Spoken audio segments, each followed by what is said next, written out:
আসসালামু আলাইকুম রহমতুল্লাহি বারাকাতু। আপনাদেরকে যে ঘরটা আমি দেখাইতেছি এই ঘরটা হলো হাসান কান্দি নুক্তিবাড়ির রফিকুল নুক্তির ঘর। এই ঘরটা যদিও ভাঙা হয়ে গেছে এবং এই ঘরটার কাজ শুরু হয়ে গেছে ইনশাআল্লাহ। এখন শুধু মাত্র 33,000 টাকা টিনের ব্যবস্থা হইলেই হয়ে যায়। যদিও আমি কিছু টাকা দিছি টিনের ব্যাপারে, এখন কাজটা সম্ভবত শেষ হয়ে গেছে, তো আমার সাথে যোগাযোগ হয় নাই। যোগাযোগ হলে আমি আপনাদেরকে দেখাইতে পারবো যে ঘরের কাজের অগ্রগতি সম্বন্ধে। আলহামদুলিল্লাহ আমি আশা করি কাজটা সম্পূর্ণ হয়ে গেছে।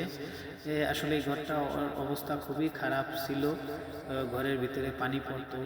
তো আমারে বলছে যে কাকা আপনি আমার এই ঘরটা যেভাবে হোক একটু আমার সহযোগিতা কইরা আমার এই ঘরটা করে দিন।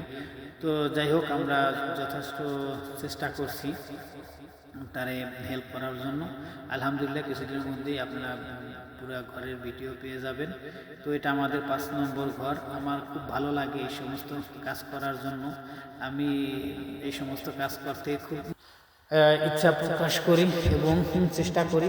আলহামদুলিল্লাহ আমি কাজে হাত দিলে আল্লাহর রহমতে সেটা হয়েই যায়, যেভাবেই হোক হয়ে যায়। আলহামদুলিল্লাহ এটা আল্লাহর একটা রহমত এবং যার কাছেই চাই সে আমাকে ফিরাই দেয় না, কম বেশি যাই হোক দেয়, যার জন্য আমি অনেক উৎসাহ বোধ করি এই ধরনের কাজ করার জন্য। যাই হোক আমাদের গ্রামে এই ধরনের ঘর মানায় না, কারণ এত মানুষ প্রবাসী। এই গ্রামের মানুষের ঘর দিয়ে যদি পানি পড়ে এটা আমাদের জন্য লজ্জার ব্যাপার।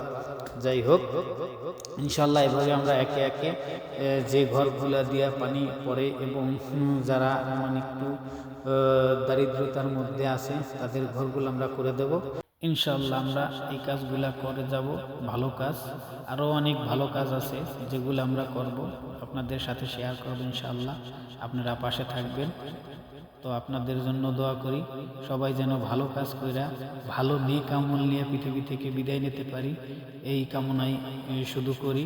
আল্লাহ যেন আমাকে, সবচেয়ে বড় সম্পদ হলো হেদায়েত, এই হেদায়েত যেন আল্লাহ আমাকে দেয়, সে দোয়া করবেন সবাই। আপনাদের সবাইকে ধন্যবাদ।